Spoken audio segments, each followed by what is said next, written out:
ہم نے کہا ہم ہر وقت اہل بیت کر رہے ہیں، اور جو ہر وقت قرآن مجید ہو رہا ہے، یہ کیا مطلب ہے؟ کہ اس کا مطلب تو ہم سمجھ ہی نہیں پائے، قرآن مجید ہو رہا، ہر وقت قرآن ہو رہا ہے، اس کا کیا مطلب ہے؟ ہم نے کہا نہیں سمجھے، میں بتا رہا ہوں۔ ہم نے کہا یہ بتاؤ نماز پڑھتے ہو کہ نہیں؟ کہنے ہاں پڑھتے ہیں۔ بھائی نماز تو واجب ہے۔ ہم نے کہا یہ بتاؤ نماز میں پڑھتے کیا ہو؟ نماز میں پڑھتے کیا ہو؟ اب مجبور ہو کے کہنے لگے قرآن پڑھتے ہیں، آپ مجبور ہو کے کہنے لگے کہ قرآن پڑھتے ہیں۔ تو ہم نے کہا پورے دن میں اگر 5 دفعہ قرآن تمہارے اوپر واجب ہے تو کم سے کم 5 دفعہ اہل بیت کا ذکر بھی واجب ہے۔ اگر قرآن مجید، بھائی اب آپ کہیں گے قرآن کی الگ بات ہے، تو اس کا مطلب یہ ہے کہ آپ کے ذہن میں اہل بیت کو قرآن سے کم سمجھ لیا۔ بھائی یہ ڈاؤٹ کرنے کا مطلب کیا تھا؟ سامنے کی بات تھی کہ آپ نے کہا ارے قرآن، تو جہاں آپ نے کہا ارے قرآن، تو اس کا مطلب یہ کہ آپ اہل بیت کو کم مان رہے ہیں قرآن سے۔ اور پیغمبر نے صاف طور پہ کہہ دیا تھا میں 2 برابر کی چیزیں چھوڑ کے جا رہا ہوں، ایک قرآن مجید اور ایک ہمارے اہل بیت اطہار۔ ایک صلوات بھیجے مل جل کر محمد وآل محمد، ایک اور صلوات بھیج دے محمد وآل محمد۔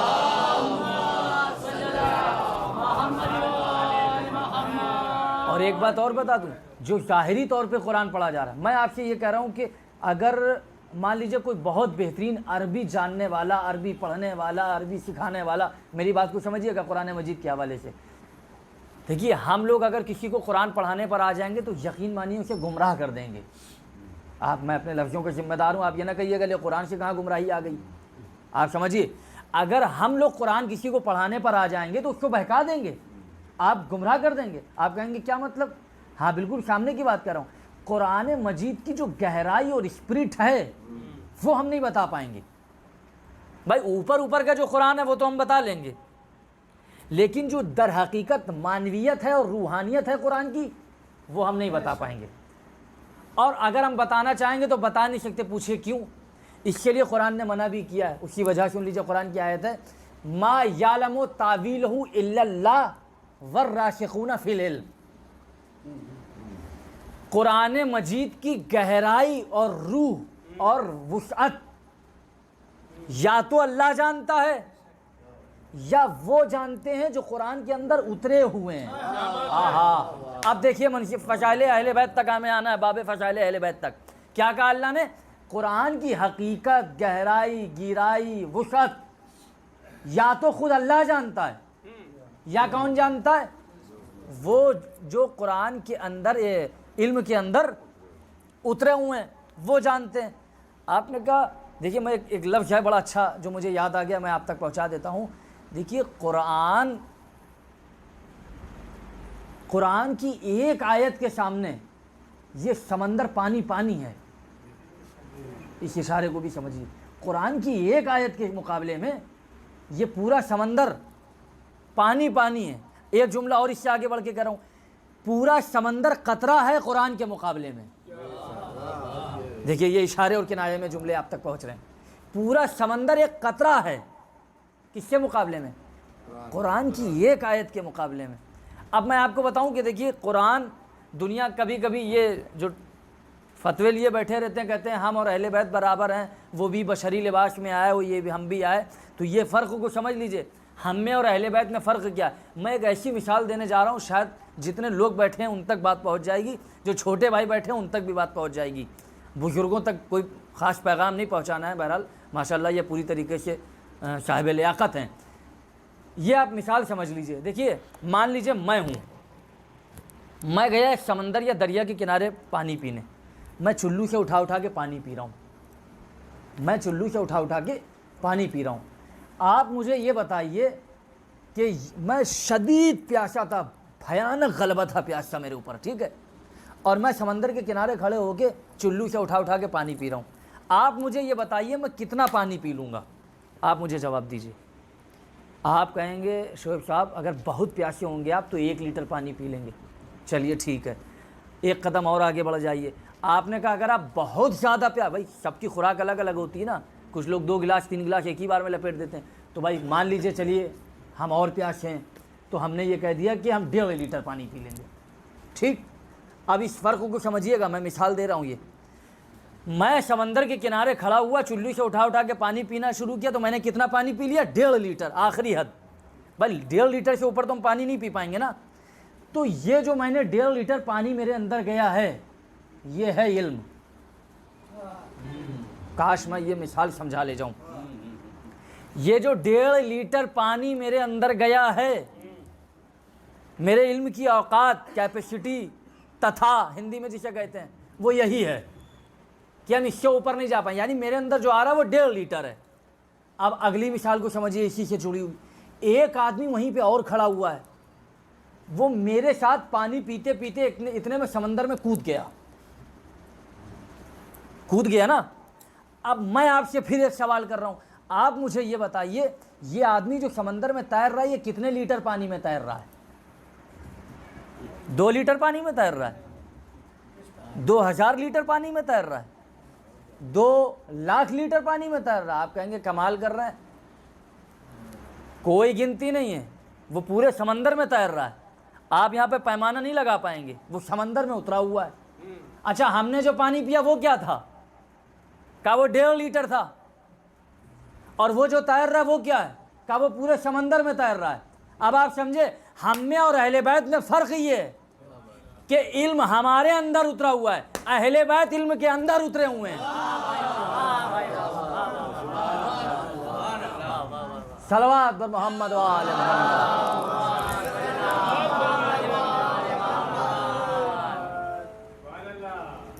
تو آپ سمجھے ہم میں اور اہل بیت میں فرق کیا؟ میں یہ 1.5 لیٹر جو پانی گیا یہی علم ہے. اور اہل بیت اطہار والراسخون فی العلم, قرآن مجید کہہ رہا ہے. یا اللہ جانتا ہے علم کے بارے میں, قرآن کے بارے میں, یا وہ جانتے ہیں جو اس کے اندر اترے ہوئے ہیں. اب آپ سمجھ آئے اترے ہوئے لوگ کون ہیں؟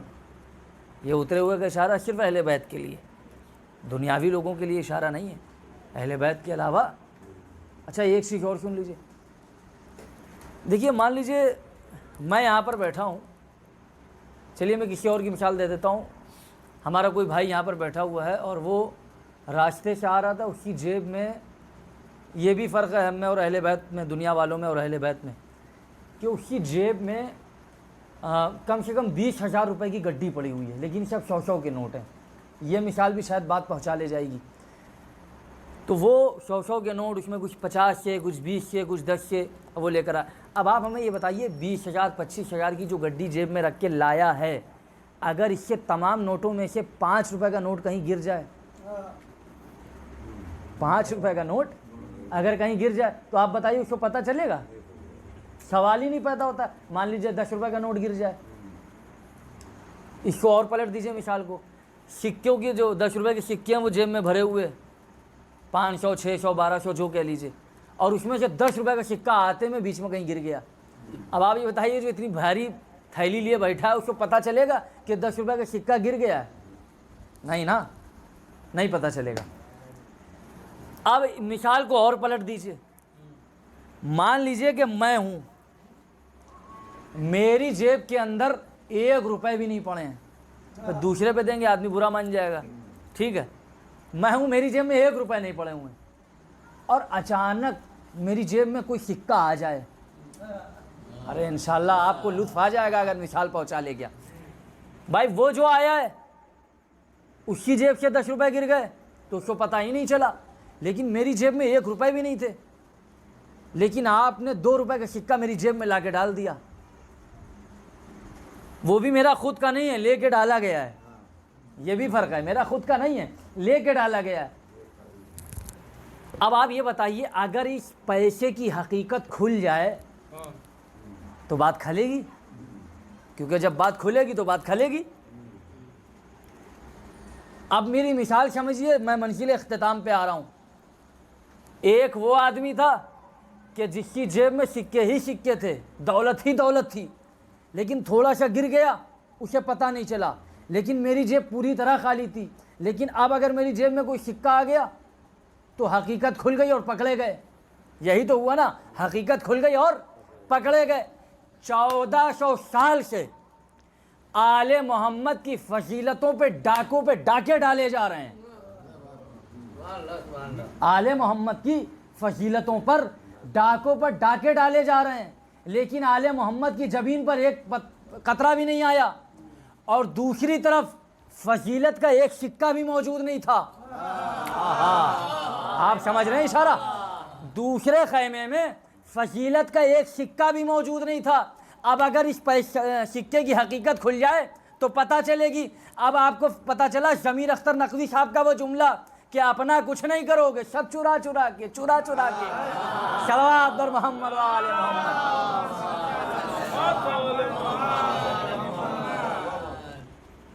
تو آل محمد کیا فضیلتوں کے اتنے انبار لگے ہوئے ہیں کہ چوری کرنے والا کچھ چرا بھی لیتا ہے لقب، پر لقب ہی تو چرائے جاتے ہیں. وہاں لقب اگر چوری بھی ہو گئے تو ان کی زمین پر ایک شکن نہیں آتی ہے، کیونکہ وہاں فضیلتوں کا انبار ہے. لیکن ایسا خیمہ کہ جو فضیلتوں کے معاملے میں کنگال ہو، تو وہ اگر چوری کرے گا تو پکڑا جائے گا کہ یہ فضیلت تو یہاں کی تھی، تمہارے یہاں کیسے آ گئی؟ ٹھیک ہے بھئی، یہ فضیلت تو یہاں کی تھی، آپ کے دامن تک کیسے آئی؟ دیکھیے یہی ہے عشق اہل بیت، اور یہی ہے. میں ایک آخری بات کہہ رہا ہوں اور اس کے بعد ربط مشاہد پہ.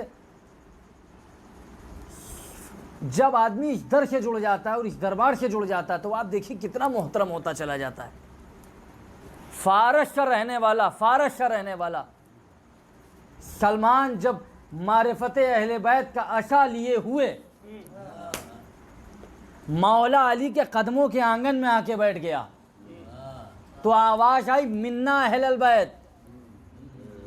سمجھ رہے ہیں؟ یہ میرے اہل بیت میں سے جو مولا علی کے قدموں کے آنگن میں آ کے بیٹھ جائے وہ منا اہل البیت ہو جائے، اور جو علی کی گود میں پل کے بڑا ہو جائے،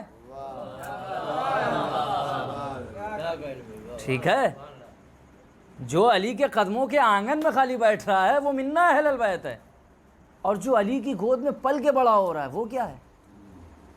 وہ بھی اہل بیت میں سے. جو ان کے در پر آیا وہ محترم ہوتا چلا گیا. حبش کی رہنے والی شہزادی جب یہاں پر آئیں، ایک عجیب و غریب جملہ آ رہا ہے جو میں آپ تک پہنچا رہا ہوں. حبش کی رہنے والی شہزادی جب ان کے در پر آئیں تو کیا مرتبہ اور کیا وقار ملا، کیا بلندی ملی، عجیب و غریب بلندی ہے.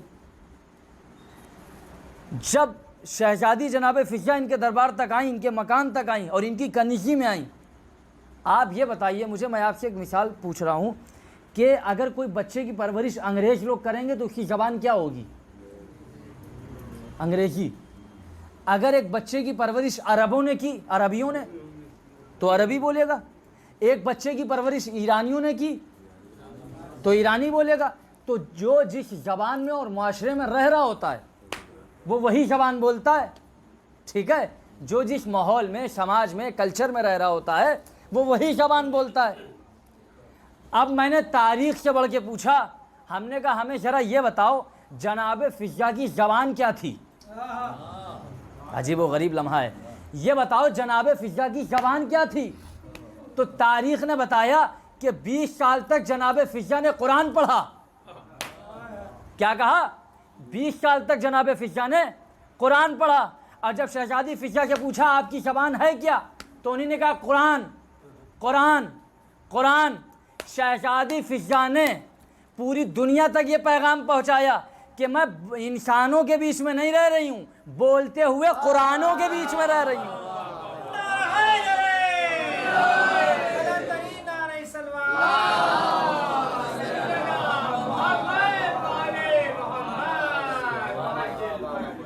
میں کیا لطف ہے اہل بیت اطہار کا، میں انسانوں کے بیچ میں نہیں رہ رہی ہوں، بولتے ہوئے قرآنوں کے بیچ میں رہ رہی ہوں. تو جن کی نسبت سے یہ سلمان محترم ہوئے، جناب ابو ذر محترم ہوئے، جناب میثم محترم ہوئے، جناب مقداد محترم ہوئے، انہی کی نسبت سے ہم بھی محترم ہوئے، آپ بھی محترم ہوئے. اور یہ ان کی ہی محبت ہے جو ہلاکت اور شہادت میں فرق پیدا کرتی ہے. ایک طبقہ ایسا بھی ہے، بس بالکل آخری بات ہے 1.5 سے 2 منٹ کی، وہ کہنے لگے، ہم نے کہا دیکھو ہم تو علی کی محبت میں مریں گے تو شہید کہلائیں گے، کہنے لگے آپ لوگ کی ابھی مبالغہ بہت ہے۔ ہم نے کہا اچھا، کہنے لگے غلو بہت ہے۔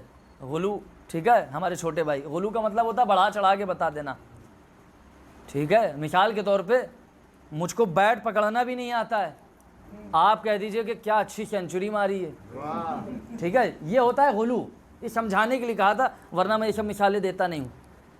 تو ہمیں تو بیٹ پکڑنے کی بھی تمیز نہیں ہے، آپ کہہ رہے ہیں بہت اچھا، یہ کہلاتا ہے مبالغہ۔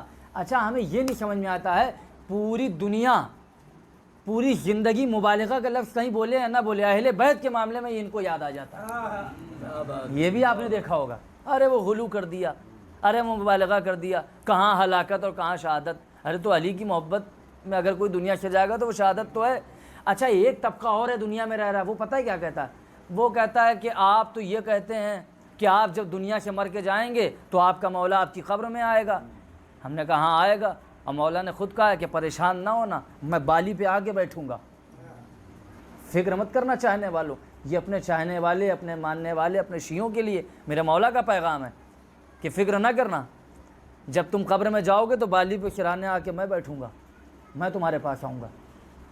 ایک طبقہ دنیا میں منافقت کی دنیا میں شور مچا، منافقت کی دنیا میں شور مچا، کہنے لگے یہ کیسی بات ہے، کہاں قبر اور کہاں آپ کے مولا؟ ارے ٹنو من تو مٹی لدی رہتی ہے اور یہ موٹے موٹے لکڑی کے پٹرے لگے رہتے ہیں، آپ بھی بڑی عجیب و غریب بات کرتے ہیں، قبر کے اندر آپ کا مولا آ جائے گا؟ ارے عجیب و غریب جملہ آنے جا رہا، آپ بولتے رہ جائیں گے، میں خاموش رہوں گا۔ وہ کہنے لگے یہ کیا بات ہے، اتنی مٹی لدی ہوئی ہے ٹنو ٹن، اور اتنے موٹے موٹے پٹرے لگائے گئے ہیں، کہاں آپ کا علی آ جائے گا؟ پٹرے لگے ہوئے ہیں میاں، پٹرے قبروں پہ نہیں لگے ہیں، دشمن علی کی عقلوں پہ لگے ہیں۔ دشمن علی کی تمہاری عقلوں پہ پٹرے پڑے ہوئے ہیں، تمہاری عقل پٹرا گئی ہے۔ ہاں ہاں، تو وہاں کہاں آ جائے گا؟ اب جملہ سن لیجئے اور بات تمام ہو رہی ہے۔ وہاں کہاں قبر کے اندر اتنے پٹرے، اتنی مٹی، اتنے پٹرے، اتنی مٹی۔ ارے جس کو خانہ کعبہ کی دیوار نہ روک پائے،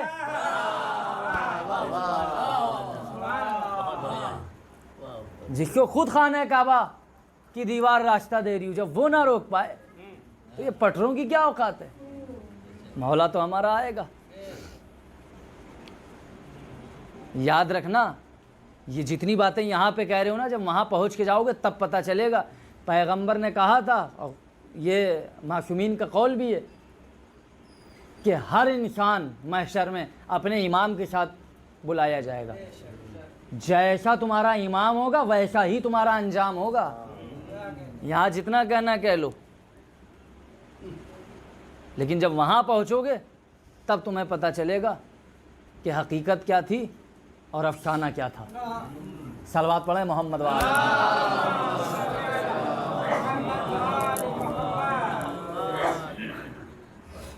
ماتم دارو، فضائل کی بھی اپنی ایک دنیا ہے۔ آپ دیکھیے کہ جب فضائل اہل بیت ہوتے ہیں نا تو یقین مانیے ذہنوں میں دنیا نہیں ہوتی ہے۔ آپ بتائیے، آپ جب یہاں پر آ کر بیٹھتے ہیں اور جب مولا کے فضائل سن رہے ہوتے ہیں تو کتنی بار آپ کو یاد ہوتا ہے کہ کل نوکری کی دھمکی ملی ہے؟ کتنے بار آپ کو یہ دھیان ہوتا ہے کہ اس کاروبار والے نے جس نے پیسہ لیا تھا ابھی تک پیسہ دیا نہیں ہے؟ کتنے بار آپ کو یاد آتا ہے کہ ابھی میرا وہ کام رہ گیا وہ بھی کرنا ہے؟ ہاں یہ ہم نے دیکھا ہے۔ ابھی دیکھیے مسئلہ تو یہ آ جاتا ہے کہ اگر محبت میں کوئی بات کہو تو آدمی قینچی لیے بیٹھا رہتا ہے، پریشانی تو یہ ہے۔ اب آپ کی سماعتوں پہ بھروسہ کر کے میں جملہ کہہ دے رہا ہوں، نماز میں تو یہ عادت ہوتی ہے۔ اب کوئی قینچی نہ لیے بیٹھا رہے کہ لو نماز سے بھیڑا دیا، بھائی ہوتا ہے، نماز پڑھنے بیٹھے شیطان آ گیا گمراہ کرنے لگا۔ لیکن آپ جب فضائل اہل بیت سن رہے ہوتے ہیں، اس کا مطلب یہ ہے کہ نمازوں میں تو حملہ کر رہا ہے، اہل بیت کے فضائل پہ حملہ نہیں کر رہا ہے۔ بھائی شیطان ہی تو ہے جو گمراہ کر رہا ہے کہ آج یہ کرنا ہے، آج وہ کرنا ہے، ٹھیک ہے؟ تو یہ بہرحال اہل بیت اطہار کی بلندی ہے۔ جتنا بھی ہم پڑھتے چلے جائیں یا جتنا بھی آپ سنتے چلے جائیں وہ کم ہی رہیں گے۔ جہاں ایک فضائل کی دنیا ہے وہیں ایک مصائب کی دنیا ہے۔ آپ نے چہلم بھی کر لیا اور آپ کو وہ وقت بھی یاد ہوگا کہ جب آپ انتظار کر رہے تھے آج محرم کا چاند نکل رہا ہے، آج کالے کپڑے نکالو، آمد غم ہے تو شبیر کا ماتم ہوگا، ہم رہیں یا نہ رہیں پھر بھی محرم ہوگا۔ ایک وہ دن تھا کہ جب محرم کا چاند نکل رہا تھا اور آج چہلم بھی قریب آ کے جا چکا ہے۔ وہ بہن کہ جو اپنے بھائی کے چہلم کے لیے، اللہ اکبر، جب یہ پیغام آیا ہے کہ رہائی مل رہی ہے، جو سامان لوٹے گئے ہیں وہ واپس کیے جا رہے ہیں، شہزادی نے کہا یہ لوٹے ہوئے سامانوں کا میں کیا کروں گی، اگر واپس کرنا ہی ہے تو شہیدوں کے سر واپس کر دو۔ اللہ اکبر، آپ کی آوازیں بلند ہو گئیں۔ ایک ایک شہید کا سر آیا، اکبر کا سر آیا، بیویوں نے ماتم کیا۔ قاسم کا سر آیا، سیدانیوں نے ماتم کیا۔ اون و محمد کے سر آئے چھوٹے چھوٹے، کسی نے چاہا کہ زینب کو پرسا دیں، زینب نے کہا مجھے پرسا نہ دینا، میں تو اپنے بھیا پہ قربان کر چکی ہوں ان کو۔ ایک مرتبہ جب شہیدوں کے سر آ رہے تھے تو اتنے میں کسی نے کہا سب با ادب ہو جاؤ، ہوشیار ہو جاؤ۔ کہنے لگے کیوں؟ کہا اب کس کا سر آ رہا ہے؟ کہنے لگے اب لشکر کے علمدار کا سر آ رہا ہے۔ اللہ اکبر، عباس سے دلاور کا سر آ رہا ہے۔ ماتم داروں عجیب و غریب کیفیت ہے۔ بھائی کا سر آیا، ایک مرتبہ زینب نے دیکھا کہ بھائی کا سر آ رہا ہے تشت میں۔ عجیب و غریب روایت ہے، جب بھائی کا سر تشت میں آیا اور بہن نے دیکھا، جب تک سر تشت میں موجود تھا بھائی کی آنکھیں کھلی ہوئی تھیں، لیکن جیسے ہی بہن نے دامن پھیلایا اور زینب کی آبا کے دامن میں آئے، ایک مرتبہ عباس نے اپنی آنکھیں بند کر لی۔ زینب نے کہا اے بھیا، اے میرے غیرت دار بھائی، ارے میں تمہاری غیرت پہ قربان، اے بھیا آنکھیں کھولو، یہ بہن تمہیں دروں کے نشان نہ دکھائے گی، اے بھیا آنکھیں کھولو، یہ بہن رشن کے نشان نہ دکھائے گی، اے بھیا۔ سید سجاد آگے بڑھے، چوتھے امام کے سر آغوش میں لیا۔ شہدانیوں نے سوچا ماتم کریں گے، شہدانیوں نے سوچا اہو بقا کریں گے۔ ایک مرتبہ شہدانیوں نے دیکھا کہ آقا کے سر کو لیے ہوئے ایک مرتبہ چھوٹی سی قبر کے قریب آئے اور لے جانے کے بعد وہاں پر عباس کا کٹا ہوا سر رکھا۔ کہنے لگے اے بیٹی سکینہ اٹھو، دیکھو تمہارا چچا ملنے آیا ہے۔ اللہ اکبر، آپ کی آوازیں بلند ہو گئی۔ خدا آپ کی آوازوں پر رحمت نازل کرے، خدا آپ کی اولاد کو شاد اور آباد رکھے۔ آپ امام حسین کے غم میں رو رہے ہیں، گریہ کر رہے ہیں۔